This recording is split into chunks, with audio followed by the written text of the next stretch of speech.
The coffee maker in Observation Bay 3 had been broken for 6 weeks, which meant Dr. Sarah Kovacs was running on synthetic caffeine tabs and spite when the proximity alarms started screaming. She'd been cataloging the mating habits of Centauran moss, thrilling work, truly, when every screen in the outpost lit up with warnings that made her stomach drop. Something massive had just torn through their sector's edge, and it was coming in fast. "Please be a comet," Sarah muttered, already knowing her luck didn't work that way. The universe had a sense of humor, and she was usually the punchline.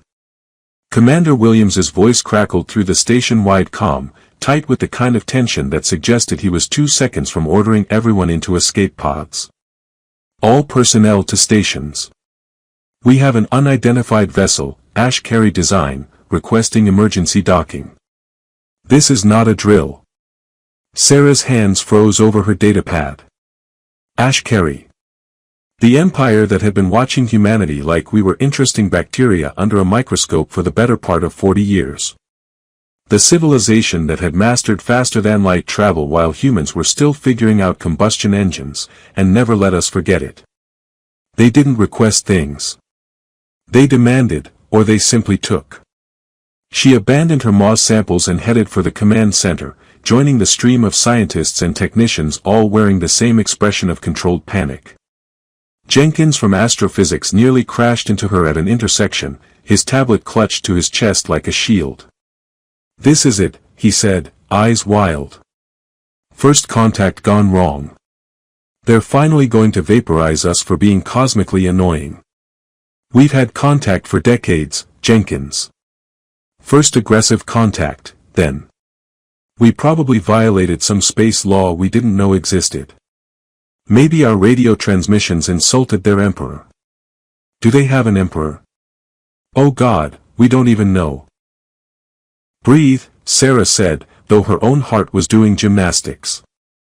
Maybe they just need directions. The command center was chaos wrapped in military efficiency. Screens displayed the Ashcary vessel from every angle, a ship that made their outpost look like a child's toy, all sweeping organic curves and metal that seemed to shimmer between states of matter. It was beautiful in the way apex predators were beautiful, elegant, efficient, and absolutely terrifying. Commander Williams stood at the center console, jaw clenched so hard Sarah worried about his dental work. Beside him, Lieutenant Okafor was frantically running defensive protocols that everyone knew were laughably inadequate. Their station had scientific sensors and a mining laser that couldn't cut through butter.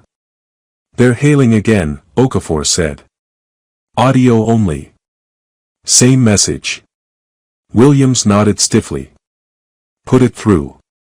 The voice that filled the command center didn't match any of Sarah's expectations. It was female, precise, and carried an accent that transformed English into something almost musical. But beneath the formal cadence, Sarah heard something she recognized from her years studying behavior, barely controlled desperation. "Human Station Designated Outpost Kepler, 442. This is the sovereign vessel Eternal Meridian. We require immediate asylum under galactic maritime law. The Supreme Sovereign is aboard and requests sanctuary." The command center went silent except for the hum of ventilation systems. Sarah watched Williams's face cycle through several emotions, landing somewhere between disbelief and the dawning realization that his career was about to get very interesting or very short. "Did they say Supreme Sovereign?" someone whispered. "That's their Empress," Sarah said, her xenoanthropology training kicking in. "Zalara Ketharin. Ruler of the Ashcary Empire. 300 worlds, give or take." Williams turned to stare at her. "And she wants to dock here? At our outpost? The one with the broken coffee maker and that weird smell in Section C nobody can find?" "Apparently so." "Why?" It was less a question and more a desperate plea to the universe for this to make sense. Sarah moved closer to the console, studying the ship's readings. Its energy signature was erratic, fluctuating in ways that suggested either damage or a very deliberate attempt to mask their capabilities. Maybe both. "Permission to speculate wildly, Commander." At this point, Kovacs, "I'll take anything." She's running from something. You don't request asylum unless the alternative is worse than trusting a species you've spent decades treating like we're developmentally delayed. Okafor pulled up tactical data, what little they had on Ashkari politics. Intel suggests their empire has been stable for centuries. What could possibly make their empress run? Maybe she finally tried the human internet and realized we're not worth conquering, someone joked weakly from the back. Sarah ignored the nervous laughter. In Ashkari culture, showing weakness is worse than death. If she's asking for help, especially from us, something catastrophic happened. Williams was quiet for a long moment, weighing options that all seemed terrible. Sarah knew what he was thinking: refuse, and they might insult an interstellar power. Accept, and they might be harboring a fugitive in a conflict they didn't understand. The kind of decision that diplomats spent years training for, and he had maybe 3 minutes to make. Grant docking permission, he finally said. Bay 7. Full quarantine protocols. And somebody find Dr. Reeves. If we're meeting alien royalty, I want our chief diplomat awake. Reeves is on the supply shuttle, Okafor reminded him gently. Won't be back for 3 days. Williams closed his eyes. Of course he is. Fine. Kovacs, you're up. Sarah blinked. I study behavior patterns in primitive organisms. You're the closest thing we have to a xenoanthropologist, and you've actually read the Ashkari cultural briefs instead of using them as coffee coasters. You're meeting the Empress. The broken coffee maker isn't looking so bad right now, Sarah muttered, but she was already moving toward the docking bay. Bay 7 smelled like recycled air and anxiety. Sarah stood with a hastily assembled greeting party, 2 security officers who looked like they'd rather be anywhere else, and Williams, who changed into his dress uniform so quickly he'd missed a button. The Eternal Meridian's boarding ramp extended with a hiss of pressurized air, and Sarah's first thought was that Ashkari technology didn't bother with the clunky mechanics of human design. The ramp simply materialized, matter reorganizing itself with casual disregard for physics as humanity understood it. 2 figures emerged. The first was clearly a guard, tall and imposing in armor that seemed to be grown rather than constructed. But Sarah's attention locked onto the second figure, and her breath caught. The Empress of 300 Worlds was wearing what might have once been ceremonial robes, now torn and stained with something that could have been blood or engine coolant. Her face was sharply beautiful in the way of sculpted ice, with those distinctive long, elegant ears that marked Ashkari physiology, the only visible difference from human features. Her hair, dark as space, had escaped whatever elaborate style it had once held. But it was her eyes that held Sarah frozen, ancient and exhausted, carrying the weight of an authority she looked ready to drop. Zalara Ketharin took 3 steps into the bay, and her legs simply gave out. Sarah moved without thinking, catching the Empress before she hit the deck. The woman weighed almost nothing, and up close, Sarah could see the tremor in those long ears, the only sign of whatever she was fighting to contain. Their eyes met, and Sarah saw something she never expected to find in an alien Empress: pure, undiluted terror. The medical bay's diagnostic scanner kept making a sound like a confused dolphin, which Dr. Patterson insisted was normal but Sarah strongly suspected meant something was broken. She'd spent the last 4 hours watching the Ashkari Empress sleep under sedation, and she'd used that time to do what any good scientist would: frantically research everything humanity knew about the woman currently occupying their only isolation pod. It wasn't much, and most of it was propaganda. Zalara Ketharin had ruled for 32 years. She'd inherited the throne at 19 after her mother's sudden death. The official record said natural causes, but the Ashkari definition of natural apparently included a lot of creative interpretations.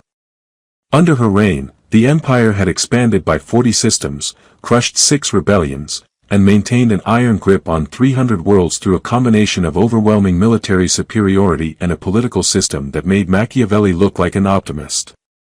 The woman in the pod looked nothing like her propaganda holos. Those showed an empress carved from marble and malice, eyes cold enough to freeze stars. This woman had fallen asleep clutching the thin medical blanket like a child, her long ears twitching occasionally with whatever dreams or nightmares troubled her. She's still just showing exhaustion and dehydration, Patterson said, studying readouts that flickered with HFY physiological data they were mostly guessing at. Though honestly, half these readings could mean she's dying or just needs a good meal. Alien biology isn't exactly in my training. How reassuring, Sarah muttered, not looking away from Zalara's face. Her guard's been standing outside for 3 hours. Pretty sure he hasn't blinked. It's deeply unsettling. He's probably worried we're going to dissect her for science. Are we? Patterson. Joking. Mostly. The doctor rubbed his eyes, looking as exhausted as their royal patient. Williams wants a briefing as soon as she wakes up. Intel Division is losing their minds trying to figure out what could make an Empress run. Current leading theory is a military coup, but their transmissions we've intercepted don't match that pattern. Sarah had been monitoring those transmissions too. The HFY communication networks were ablaze with activity, but it wasn't the chaos of a government collapsing. It was organized, methodical, and all of it focused on finding their Empress. Not to restore her, she suspected. To correct her. The pod's monitoring system chimed, and Zalara's eyes opened. For a moment, she simply stared at the curved ceiling, disoriented, before her training reasserted itself. Sarah watched the transformation happen in real time, the vulnerable confusion shuddered away, replaced by the cold mask of authority. Zalara sat up slowly, taking in her surroundings with the systematic efficiency of someone trained to assess threats. Her gaze landed on Sarah, and something flickered in those eyes before the mask settled more firmly into place. "You caught me," Zalara said, her English perfect and utterly devoid of warmth. "In the bay. You prevented my fall." "Seemed like the polite thing to do," Sarah replied, keeping her voice casual. "We're not big on letting people collapse on our floors. Maintenance hates the paperwork." A pause. The tiniest twitch of one long ear. "You make humor at your Empress. You're not my Empress. I voted in the last election, and you weren't on the ballot." Sarah pulled up a chair, deliberately relaxing her posture. Every text on HFY culture emphasized their obsession with dominance hierarchies and formal protocols. Time to see what happened when you ignored all of that. "I'm Dr. Sarah Kovacs. You're in Outpost Kepler 442's medical bay. You've been asleep for 4 hours, and we've been trying very hard not to accidentally kill you through medical incompetence." Zalara stared at her like Sarah had just started speaking in equations. "You are remarkably direct. It's a human thing. We're very efficient with our confusion and terror. So, want to tell me why the ruler of 300 worlds showed up at our doorstep looking like she'd been through a trash compactor? I do not believe trash compactor is appropriate diplomatic language. Good thing I'm not a diplomat. I study behavior patterns, which makes you either my dream research subject or a nightmare I haven't woken up from yet." Sarah leaned forward. "Your people have been trying to hail us every 20 minutes. Very politely demanding your return. They're using words like corrective action and mandatory rehabilitation, which sound lovely and definitely not terrifying at all." Something cracked in Zalara's expression, there and gone so fast Sarah almost missed it. "Fear, genuine and deep. You cannot release me to them," Zalara said, and the imperial command in her voice couldn't quite hide the desperation underneath. "I invoke maritime asylum under the Galactic Concordat, Article 7, as ratified by—" "I know the law," Sarah interrupted. "Well, I skimmed it frantically an hour ago, but I got the gist. You're claiming protection from persecution.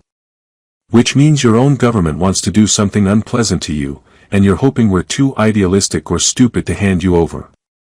I would not have phrased it with such color.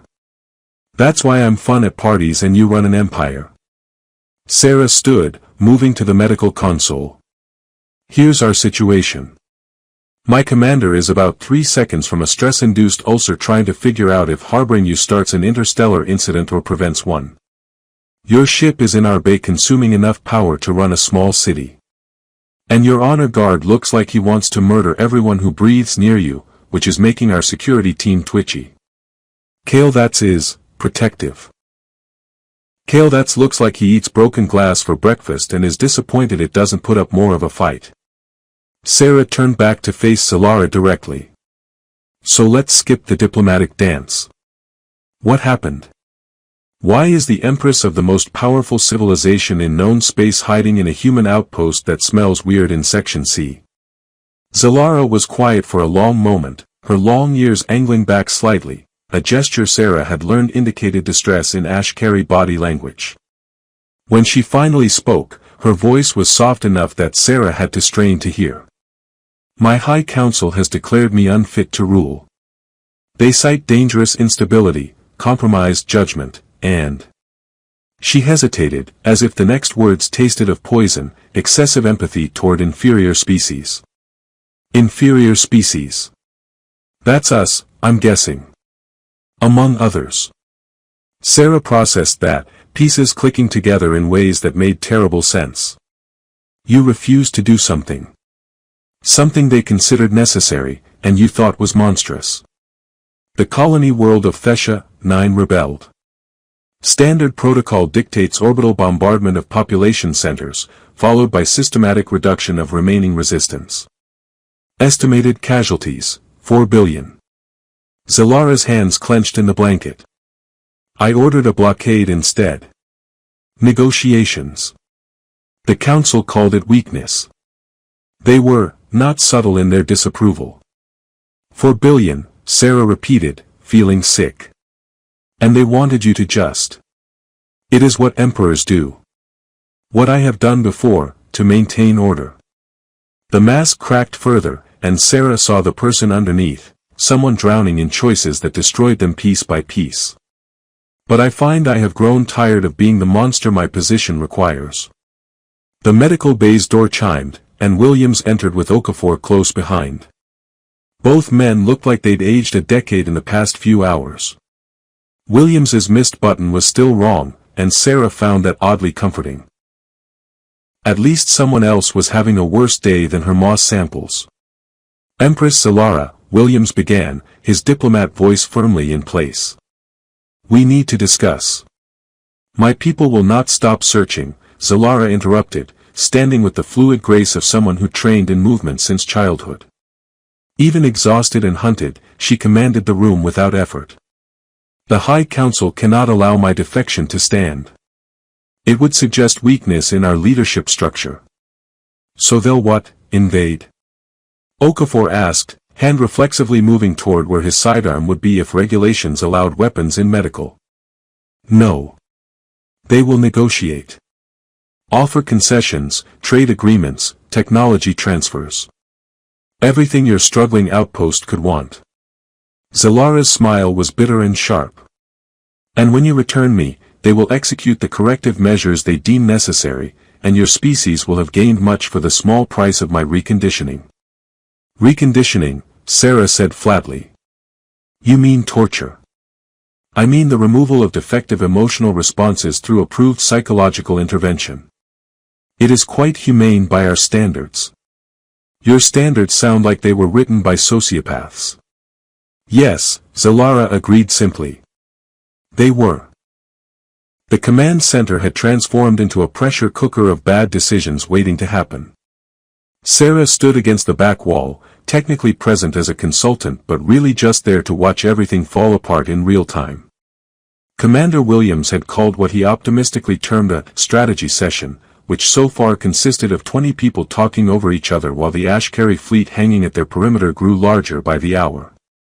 We have to give her back, Jenkins was saying, his voice climbing toward hysteria. Look at the compensation package they're offering.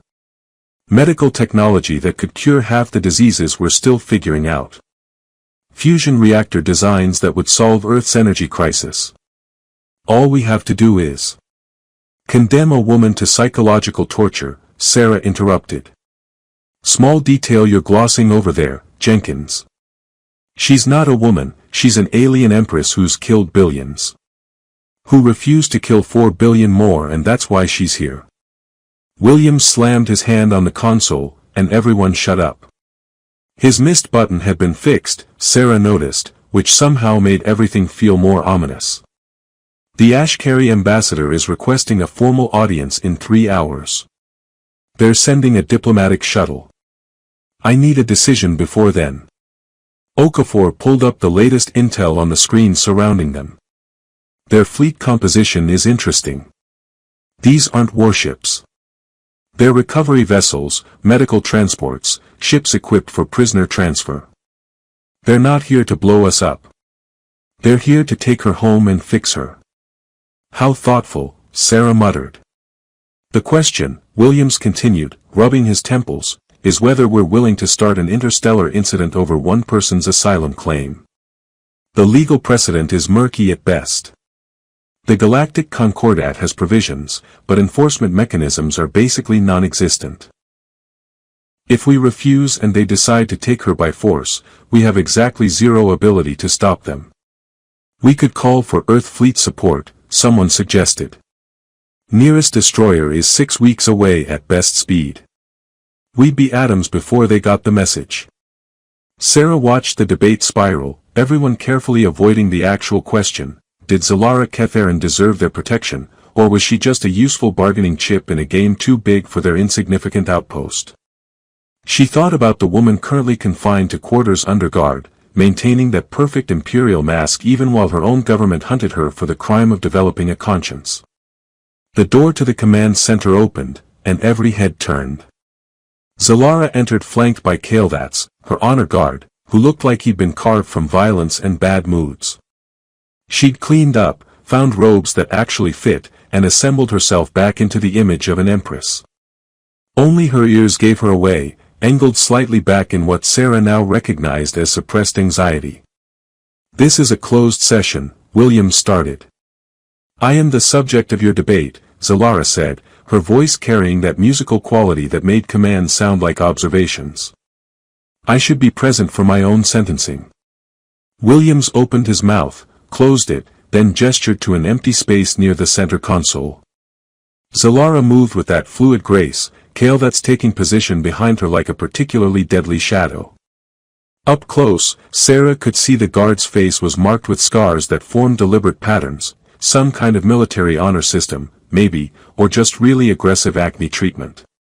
Your High Council is offering significant compensation for your return, Williams said, apparently deciding bluntness was the only option left. Technology that could benefit billions of humans.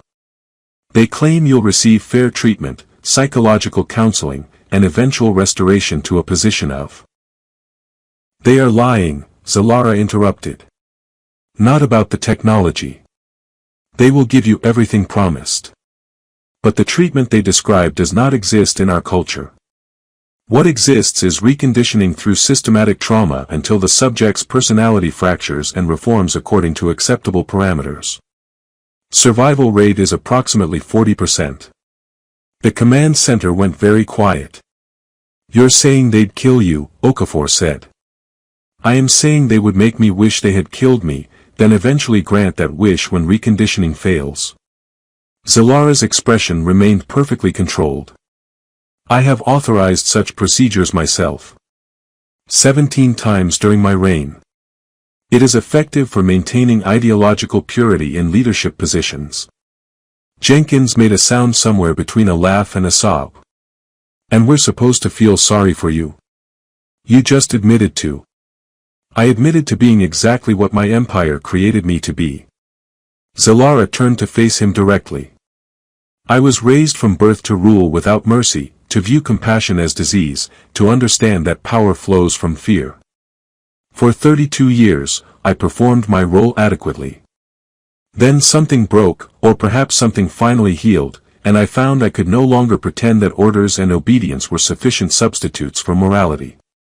What changed? Sarah asked, surprising herself by speaking. Zalara's gaze found her, and something almost human flickered in those alien eyes. I met a human delegation. Trade negotiators, utterly outmatched, trying to bargain for medical supplies to treat a plague on one of your colony worlds. They had nothing to offer, no leverage, and they knew it. But they came anyway because, as their leader said, trying and failing is better than not trying at all. She paused. I had them executed for wasting my time, as protocol demanded.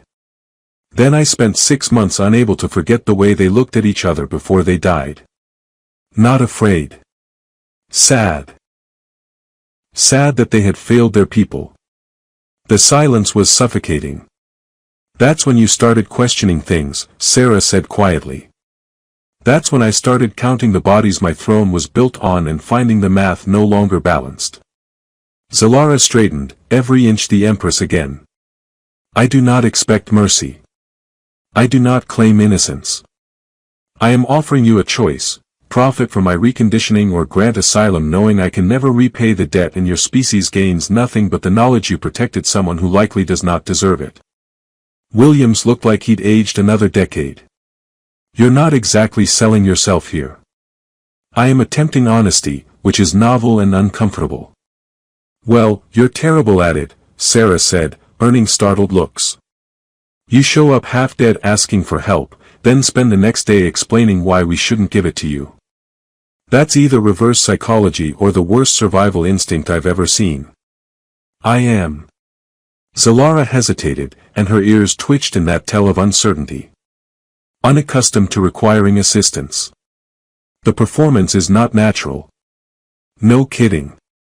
Kale that's shifted slightly, the first movement he'd made since entering.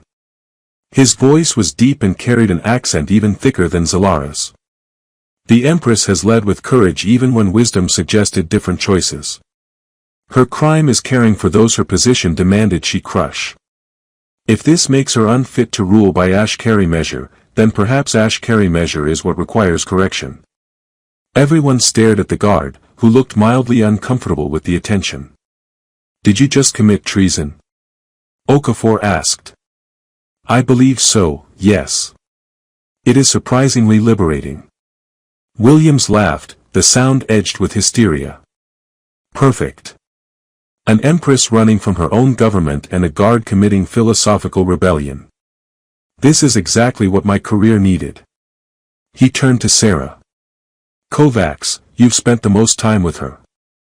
Professional opinion. Is she playing us? Sarah thought about Zalara collapsing in the bay, the tremor in her ears, the careful way she held herself together like one wrong word would shatter everything. She thought about an empress who'd spent 32 years being a monster and finally broke under the weight of all that blood. I think she's terrified, Sarah said. I think she's doing something that goes against every instinct and training she has, and she doesn't know if it's brave or just delayed suicide. I think her people made her into a perfect weapon and she's trying to figure out if there's still a person underneath. She met Zalara's eyes. And I think if we hand her over, we're no better than the empire that broke her in the first place. Williams was quiet for a long moment, then turned to his console and pulled up the Ashkari ambassador's last transmission. When they arrive in 3 hours, what do I tell them? Tell them, Zalara said softly, that humanity has made its position clear regarding the persecution of those who refuse to commit atrocities. Tell them you require additional time to review my asylum claim under proper legal protocols. Tell them anything that buys us time to find a solution that does not end with my reconditioning or your outpost's destruction. And if there is no solution? Zalara's smile was sad and surprisingly genuine. Then at least I will have experienced genuine kindness before the end. It is more than most of my subjects ever receive. The observation deck was Sarah's favorite place on the station when everything else felt like it was closing in. The viewport stretched across the entire outer wall, showing the infinite black scattered with stars that looked close enough to touch but were really light years of impossible distance. She'd come here to think, and instead found she wasn't alone. Zalara stood at the glass, hands clasped behind her back in a posture that screamed military training. Kale was conspicuously absent, which meant either he'd finally gone to sleep or was lurking somewhere preparing to murder anyone who looked at his empress wrong. Sarah was betting on lurking. The ambassador arrives in 90 minutes, Zalara said without turning. Your commander has not yet decided how to respond. He's leaning toward stalling. It's a proud human tradition. Sarah moved to stand beside her, close enough to talk but far enough to respect personal space. We're excellent at kicking problems down the road until they become someone else's disaster. A survival strategy one recognize. Yeah, well, we've been practicing for thousands of years. You'd think we'd be better at it by now. Sarah studied Zalara's reflection in the glass. Even standing still, she held herself like gravity was a suggestion she'd chosen to follow rather than a law. Can I ask you something potentially offensive? You have earned some latitude through your advocacy. When was the last time someone asked if you were okay? Zalara's ears twitched sharply, and her reflection's eyes widened before she controlled the reaction. That is a strange question. It's a human question. We ask it a lot, usually when the answer is obviously no, but we're hoping saying it out loud helps somehow. Sarah kept her voice casual, non-threatening. So, are you okay? I am an empress in exile facing reconditioning or execution while hiding among a species I was taught to view as barely sentient primitives. I am as far from okay as your language likely has terminology for. See, that's what I thought. But you're doing that thing where you perform being in control instead of actually feeling it. Zalara turned to face her fully, and Sarah caught something dangerous in her expression before it smoothed away.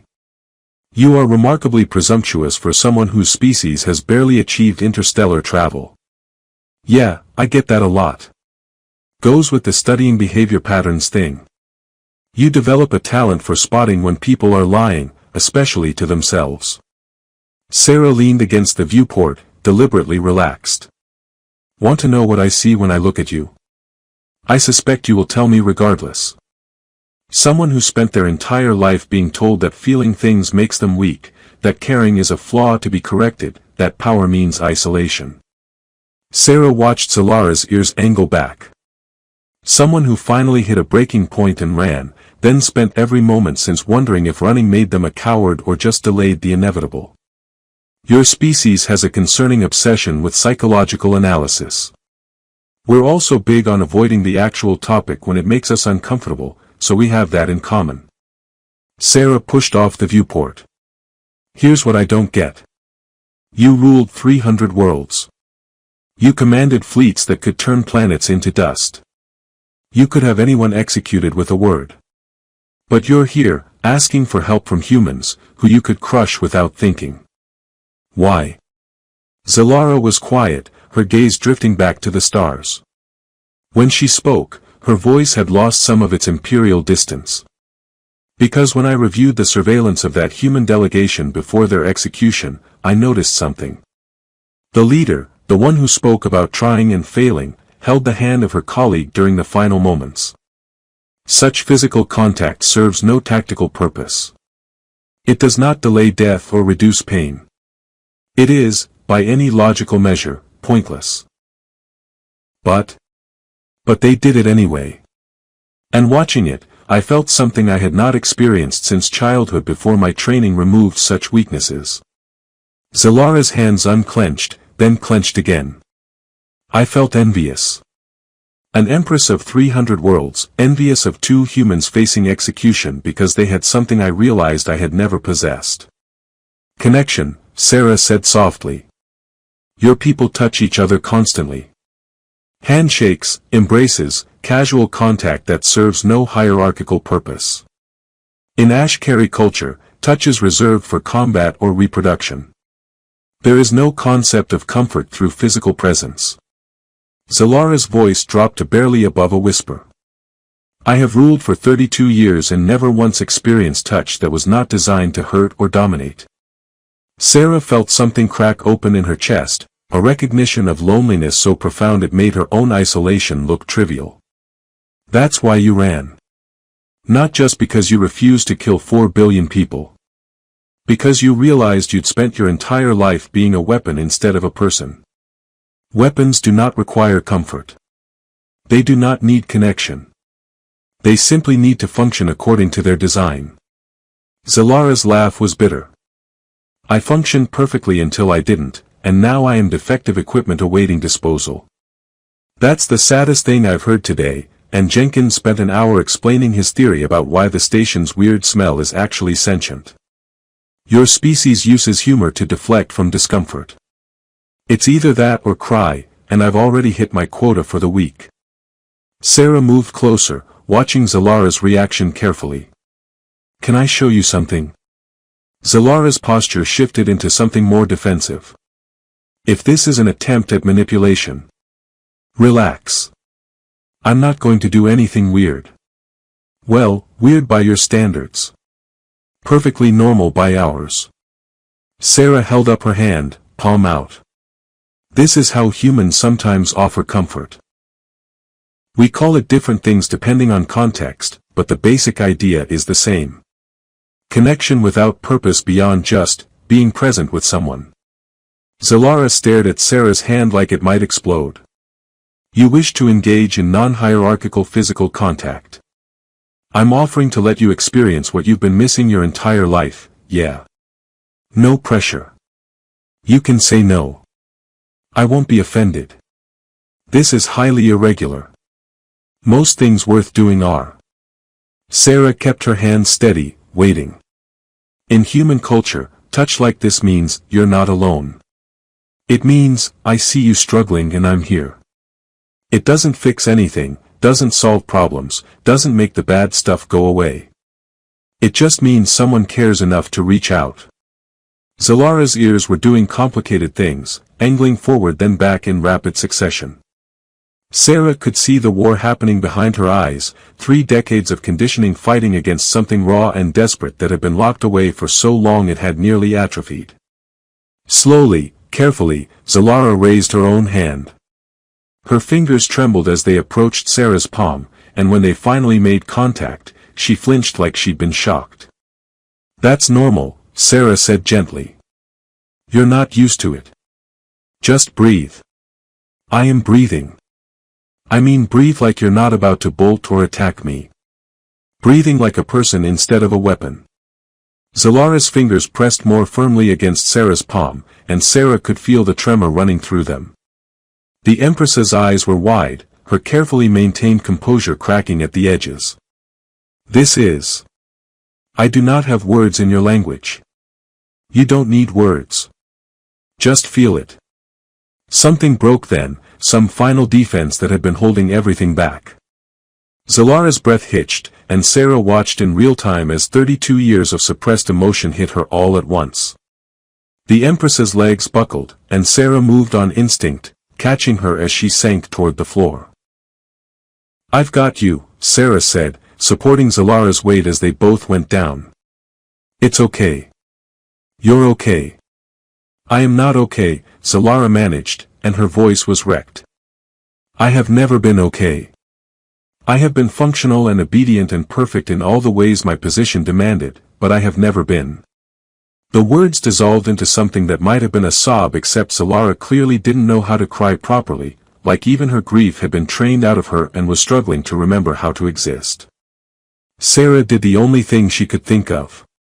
She pulled the Empress closer, one hand coming up to rest gently against her back. You don't have to be perfect right now. You don't have to perform or control or maintain anything. Just be a person who's scared and tired and so damn lonely it hurts. Zalara shook in her arms, her long ears pressed flat against her skull, and Sarah felt wetness against her shoulder. The Empress was crying, or trying to, her body attempting a biological response it had been denied for decades. This is weakness, Zalara whispered against Sarah's shoulder. This is human. There's a difference. I am not human. No, Sarah agreed, one hand moving to carefully wipe tears from Zalara's face. But you're a person, and persons are allowed to break sometimes. It doesn't make you defective. It makes you real. Sarah didn't hear the observation deck door open, didn't register the presence of others until Kaledatsa's voice cut through the moment like a blade through silk. Sovereign. She looked up to find 3 members of Zalara's honor guard frozen in the doorway, their weapons lowered but their expressions caught somewhere between shock and the kind of cognitive dissonance that made people's brains short-circuit. Behind them, Commander Williams stood with his hand on his sidearm, clearly having expected to find a hostage situation rather than whatever this was. Zalara stiffened in Sarah's arms, every muscle locking as 32 years of training tried to reassert itself. Sarah felt her start to pull away, to reconstruct that perfect imperial mask, and tightened her grip slightly. "Don't," Sarah murmured. "Not yet. Let them see. They cannot see me like this. I am their sovereign. I am a person who's been carrying an impossible weight alone for decades," Sarah finished. "Let them see that their empress is more than a weapon. Maybe they need to know that too."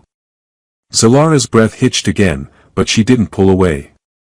Sarah could feel the tremor running through her, fear and something else, something that might have been hope if hope hadn't been trained out of Ashkari culture generations ago. Kaldats moved first, his boots making no sound on the deck plating. He crossed the distance in 3 strides and did something that made the other guards inhale sharply. He dropped to one knee beside Zalara, not in the formal posture of military subordination, but in something more fundamental. More real. "Sovereign," he said quietly, and his scarred face carried an expression Sarah couldn't quite read. "I have served you for 18 years. I have watched you make impossible choices with perfect composure. I have never questioned your strength or your right to command." "Kaldats," Zalara started. "I am not finished." His voice was gentle in a way that suggested he'd never used that tone before and wasn't sure he was doing it correctly. "I watched you refuse the bombardment of Thesha 9. I saw your hands shake when you countermanded the council's orders. I knew then that you had chosen a path that would destroy you, and I said nothing because I did not have the words. You should have reported my deficiency," Zalara said, "but there was no real conviction in it. I should have told you that refusing to murder billions was not deficiency. It was the first time in my service I felt pride rather than fear for my empress." Kaldats glanced at Sarah, then back to Zalara. "This human has done what none of your subjects dared. She has treated you as a person rather than a position. And watching you now, I wonder if we broke our sovereign by demanding she never be weak enough to be real." One of the other guards, a younger male with elaborate markings on his armor, moved forward hesitantly. "I was at Thesha 9. I was prepared to execute the bombardment order. When you countermanded it, I thought you had gone mad." He knelt beside Kaldats. "Then I met the people we would have killed. Children who reminded me of my sister's offspring.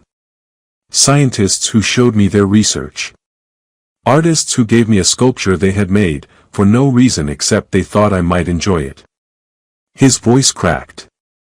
"I would have murdered them all because it was protocol, and you saved me from becoming that person.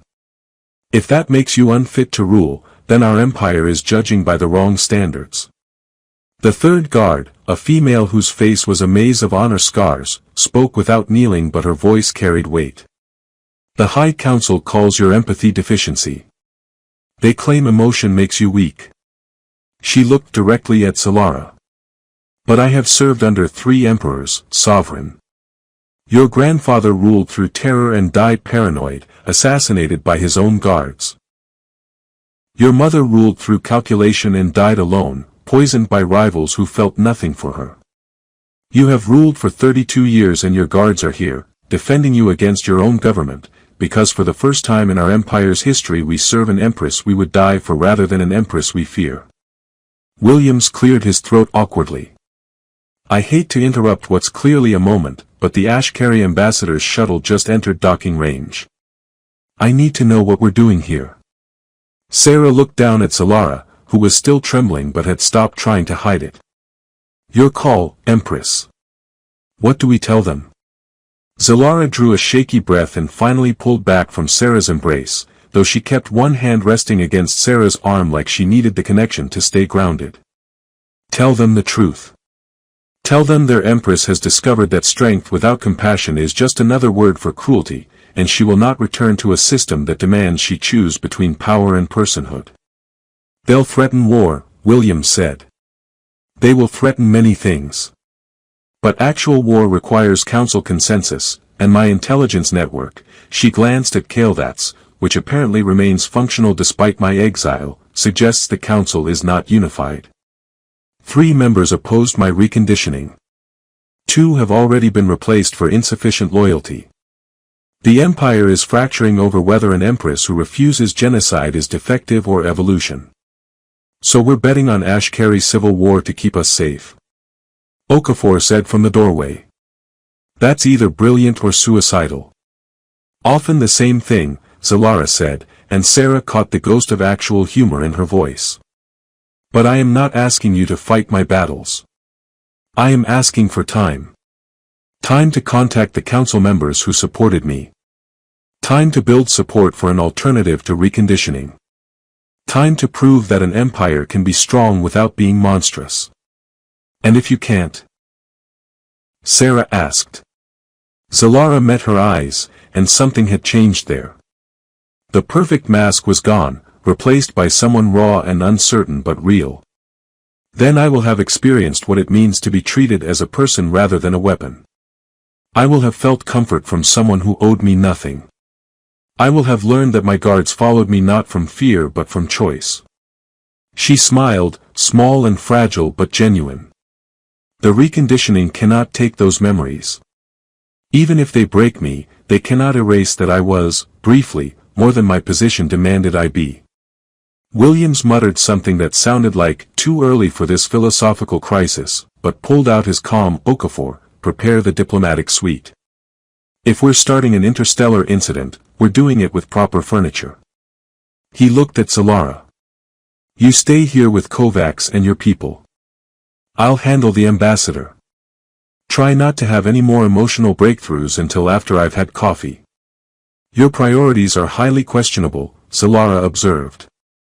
You're hiding from your government on a station that smells weird in Section C. I don't think anyone here is qualified to judge priorities. After Williams and Okafor left, Sarah stood slowly, offering Zalara a hand up. The Empress took it without hesitation this time, and Sarah noticed the other guards had risen to standing positions that were protective but not aggressive. They'd shifted from guarding an Empress to guarding a person they'd chosen to follow. What happens now? Sarah asked. Now I attempt the impossible, convincing an empire built on fear that vulnerability is not weakness. Zalara still held Sarah's hand, her long ears angled forward in what Sarah had learned meant cautious hope. I will likely fail. The Council has centuries of precedent supporting their position. But I will fail having tried, which is apparently a very human sentiment. It's our best one, Sarah agreed. We're excellent at trying impossible things and occasionally stumbling into success through sheer stubborn refusal to admit defeat.